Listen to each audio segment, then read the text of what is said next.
Peter Delpenna here with USA captain Sushil Nadkarni after the team's 77-run loss to Hong Kong on the final day of the 2012 ICC World 2020 qualifier. USA finishes in 12th place with the loss. Sometimes these place games at the end of the ICC tournaments, they can be a little hard to get motivated for. A lot of times the players just kind of go through the motions and it's kind of a more relaxed atmosphere. But you still would like to come out on top with a win today. Hong Kong just came out hitting hard right from the start and put the bowlers in trouble, and it seemed that guys just didn't know how to respond. What happened out there in the first innings? I think coming into this game, I realized that toss was going to be an important factor, and I actually lost the toss today. I'd won the toss the previous two times, and we were looking to bat first, and unfortunately we put into the field.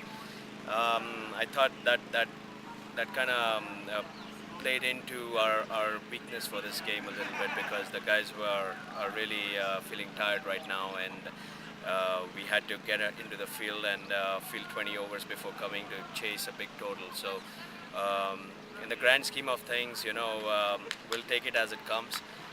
This was a good game that we really wanted to win, but the best team came out on top today. From an experience standpoint, what do you think the team overall, and also some of the younger guys, what do you think they gained out of a match like this?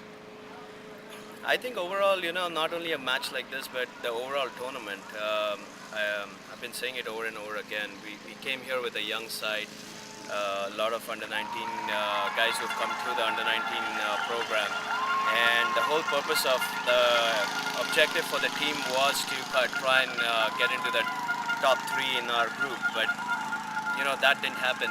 And after that, it's basically the experience that these youngsters have gained here is going to be invaluable, and it is up to us and the U.S. Cricket Association to kind of nurture that experience and the talent moving forward. Today's man of the match, Azaz Khan, took 5 for 25. He was bowling very, very quick out there. We saw USA kind of struggle against the pace of the Irish bowling attack and also to the pace of Kenya's bowling attack to a certain extent. In terms of facing high quality pace bowling that's over 140 Ks per hour, what can players in the US do to kind of prepare for those kinds of bowlers, or is there anything they can do to prepare for those kind of bowlers? No, I think it goes back to just having proper programs. There are lots of ways to prepare for fast bowling. You can use bowling machines to prepare for that. You actually get into the nets and have guys bowling from 18 yards instead of 22 yards. There are different ways to prepare for fast bowling, but I don't think we have programs in place. Neither do we have turf wickets, the kind of wickets that we are playing over here all across the US. So the guys, it's a new experience for them, playing really quick bowling backed up by really good fielding. So I think overall I'm not too disappointed, with this tournament. The US team, I think we did our best.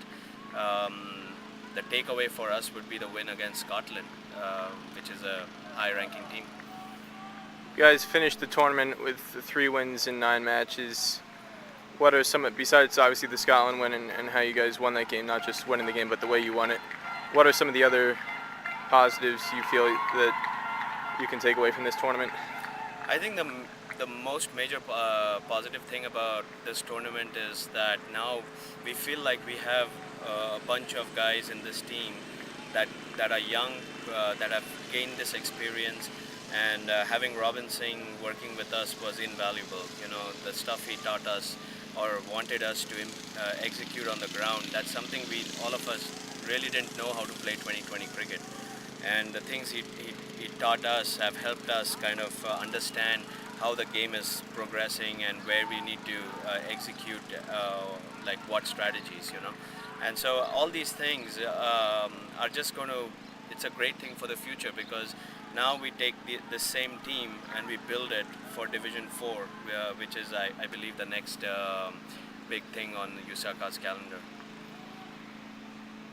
Stephen Taylor was obviously the best performing of the young batsmen on this tour. He puts in another really solid start today with 5 fours and a 6.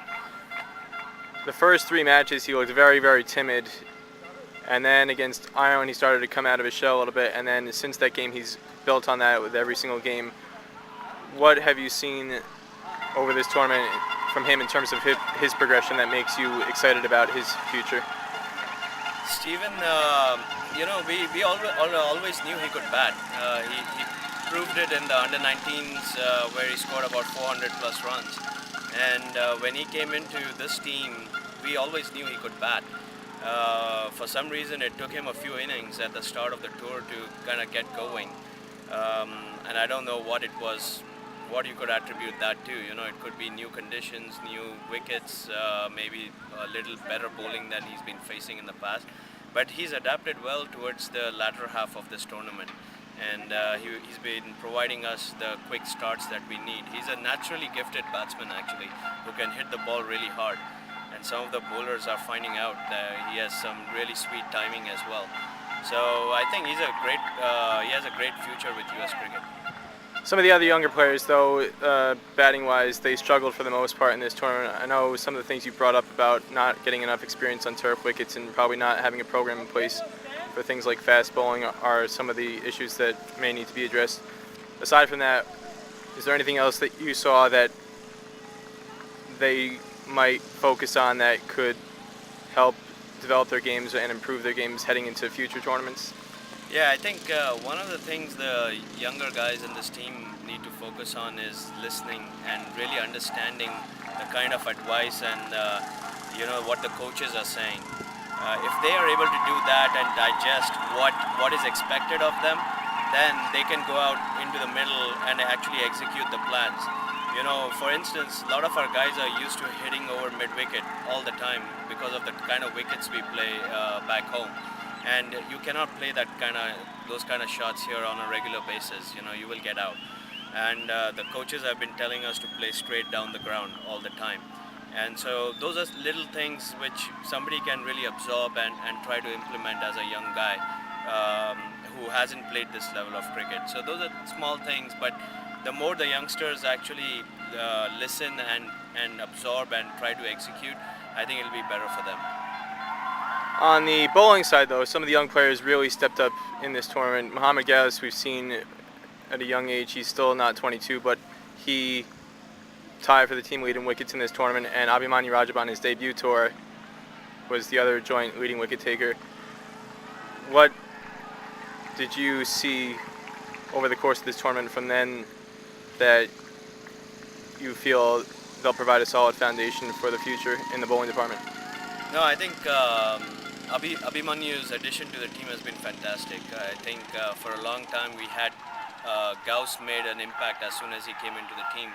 And now I feel like we have another bowler who can support Gauss and who is a wicket-taking option. So I think Abhimanyu is a great addition to the team. I would say from a spinning department perspective, even Ryan Corns has came out really well from a bowling perspective. So I think he could, he could actually develop into a fine all-rounder, from a left-arm spin option. Out of everything that's happened over the course of these 12 days in Dubai, in terms of the tournament play, and then before that, in warm-up games, what is the one thing you'll remember most about leading this side and just the entire experience in general with the team? Yeah, I think the one thing I'll probably remember, although I did not play that game, was our win against Scotland. The guys, we actually fielded for 20 overs, and then we had a tough target in front of us, and the guys were really motivated to go out and win. And when we finally won off the second last ball of the game, that was, for me, that's the takeaway moment of this tour, because it just felt like, a lot of the frustrations which had come along from losing the previous games, there was something to cheer about because of the win. All right, USA captain Sushil Nadkarni, thanks a lot for your time, and thanks a lot for your time throughout the tour. Thanks.